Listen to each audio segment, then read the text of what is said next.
Aqui mesmo, aí. E eu queria...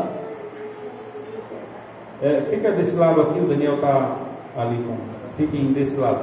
Aqui, Margarida, do lado do Pedro.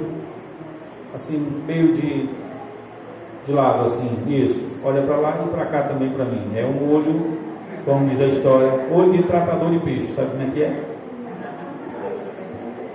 É um olho no peixe e o outro no gato.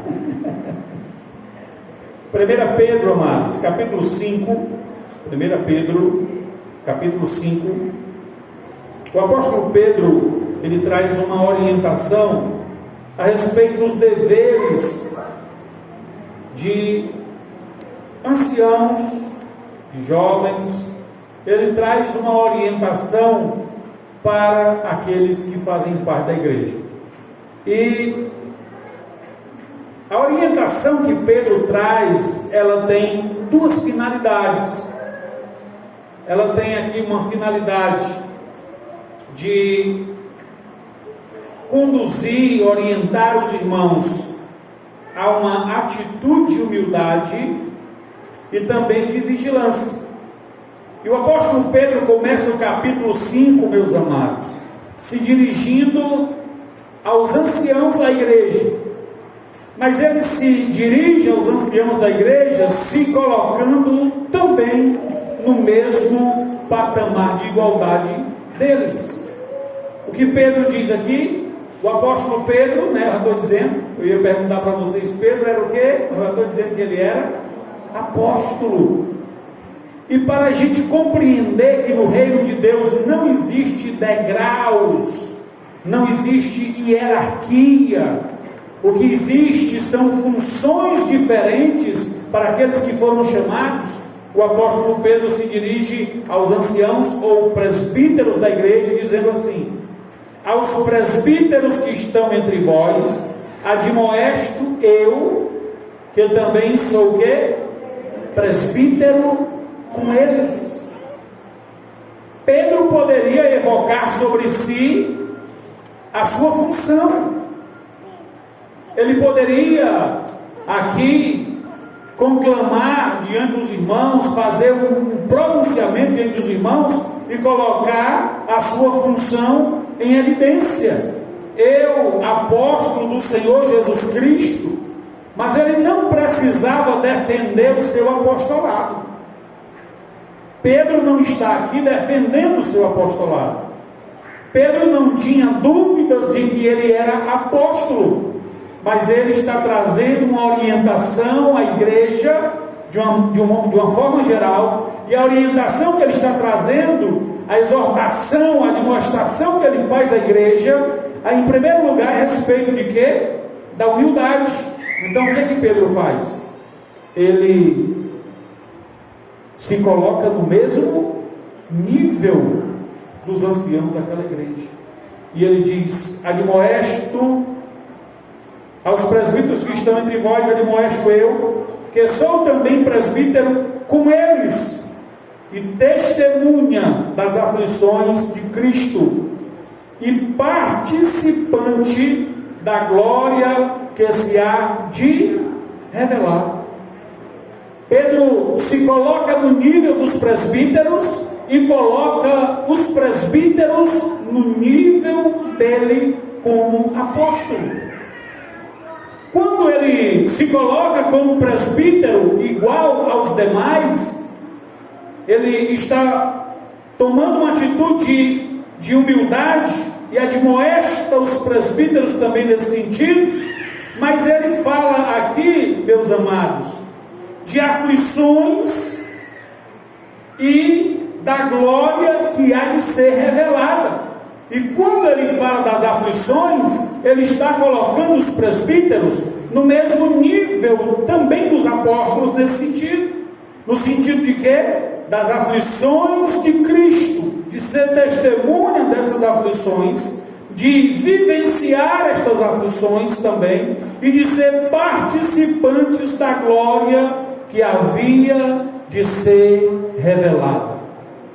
No verso 2 ele dá uma palavra de ordem aos presbíteros. E a palavra que ele dá aqui aos presbíteros, no verso 2, meus amados, é para que eles tomassem uma atitude. Qual era a atitude? Apacentai o rebanho de Deus que está entre vós. Pedro está falando a quem? Ele está falando a quem? Você está com a sua Bíblia aberta aí? Se tiver, dê uma olhadinha no verso 1. Pedro está falando aos presbíteros. Mas no verso 2 ele está dizendo aos presbíteros que eles deveriam fazer o quê? Eles deveriam fazer o quê? Apacentar. E eu pergunto, ou peço a você que pergunte ao irmão que está do seu lado: quem é que apacenta? Quem é que desenvolve essa atividade? É o pastor. Quem apacenta é o pastor. Ele é apóstolo, ele se coloca no mesmo nível dos presbíteros, e aqui poderia haver uma diferença, há uma diferença. Se a gente fosse falar de apóstolo, há uma diferença entre apóstolo e presbítero, mas há um nivelamento entre presbítero e pastor. Obrigado. Por que, meus amados? Porque são palavras que se equivalem, são funções equivalentes. Pedro diz aos presbíteros que eles deveriam apacentar. Apacentar quem? Qual é o rebanho? Olha na sua Bíblia aí, qual é o rebanho? O rebanho de? Quem é esse rebanho de Deus? Não é uma função qualquer, Pedro, que você vai fazer. Observe o tamanho da responsabilidade. Pedro está dizendo que você deve apacentar um rebanho. E que rebanho é esse que deve ser apacentado por você? O rebanho de? O rebanho não é seu.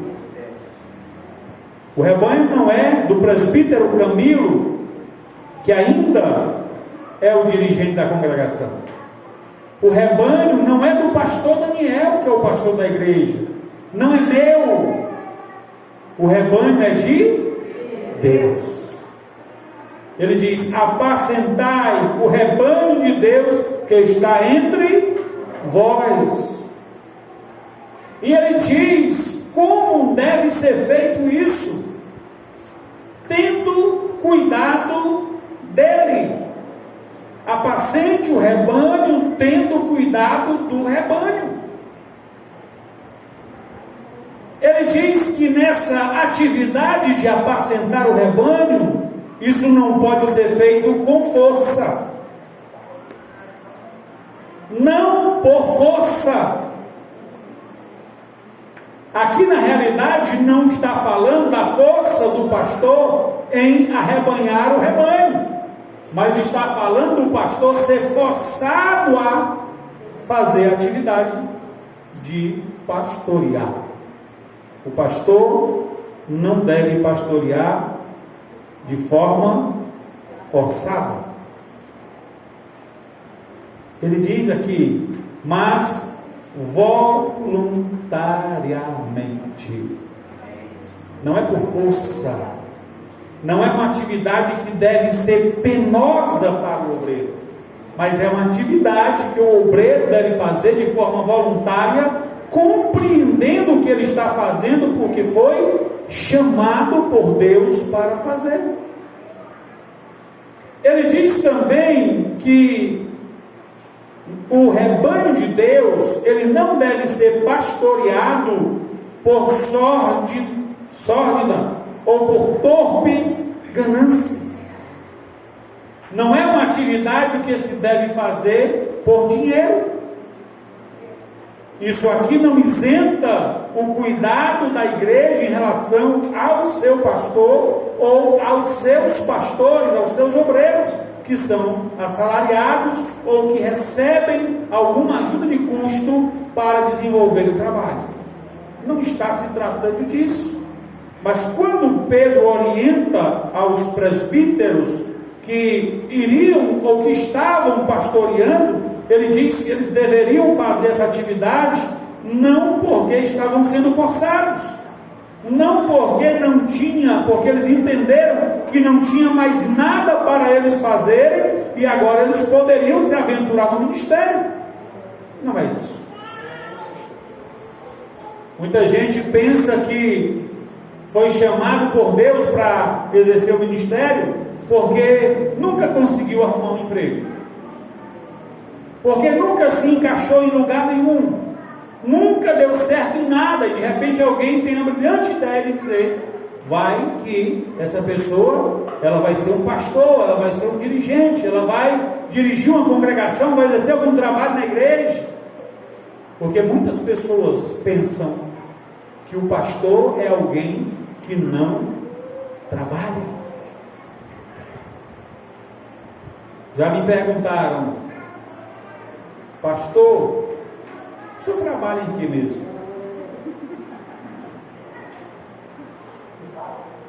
O que o senhor faz mesmo, pastor?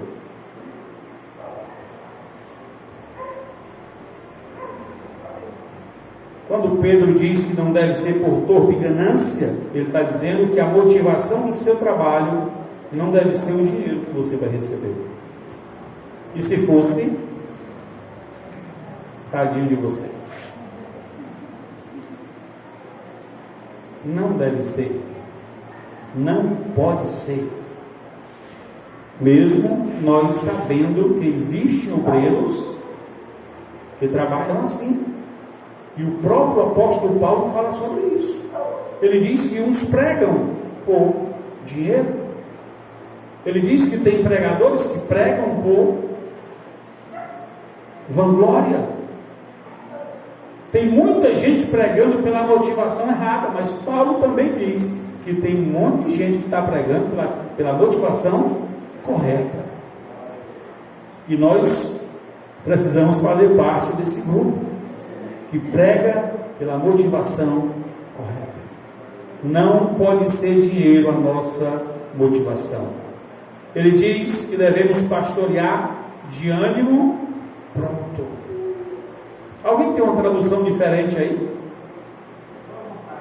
Boa vontade.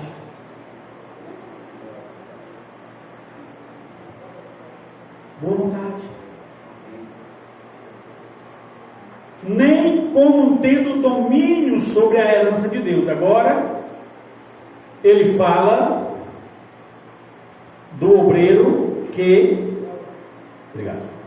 Agora ele fala do obreiro que exerce força sobre o rebanho.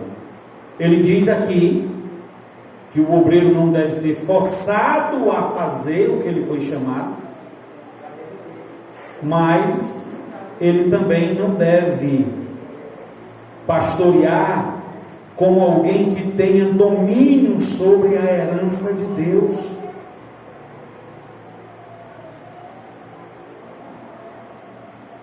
Não pode ser assim, mas servindo de exemplo ao rebanho.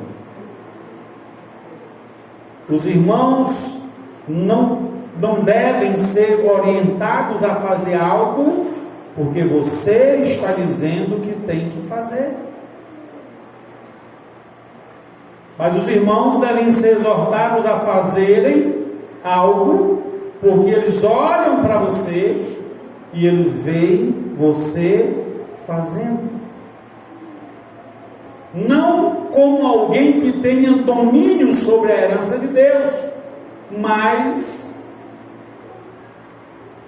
servindo de exemplo para o rebanho. No verso 4, o apóstolo Pedro diz que quando o sumo pastor aparecer, alcançareis a incorruptível coroa de glória. O que é que Pedro está dizendo aqui, amados? Ele está dizendo que o trabalho que vai ter recompensa é o trabalho que será feito dentro destes padrões. Tem muita gente que está fazendo fora dos padrões bíblicos, e essas pessoas, esses obreiros que estão fazendo fora destes padrões, eles não alcançarão certamente essa recompensa que está aqui dita. E recompensa é uma coroa, ou a incorruptível coroa de glória. Na realidade, o termo aqui é definido, e ele está, coroa aqui está no singular. Ele não fala de coroas de glória, e a gente compreende que é uma única coroa de glória.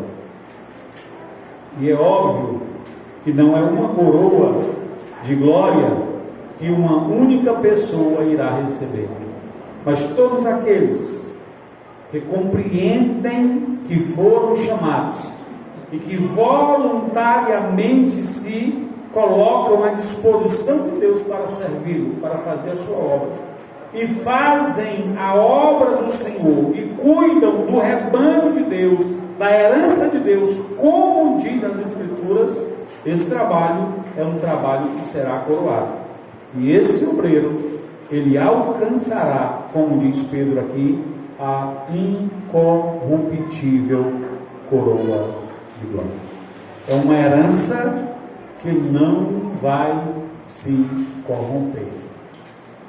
É uma herança que não vai se deteriorar, que não se disparar. É uma herança que estará ali continuamente. Eu quero perguntar ao pastor Pedro, nessa noite aqui, diante da igreja, aqui representada, diante do pastor Daniel, dos obreiros que aqui estão, da liderança da igreja, dentro do texto que está aqui exposto, dessa orientação que Pedro está trazendo aos líderes, aos anciãos da igreja. Se você se sente forçado a exercer o pastorado à frente dessa congregação, Margarete me diz: Pedro, tu tem que assumir.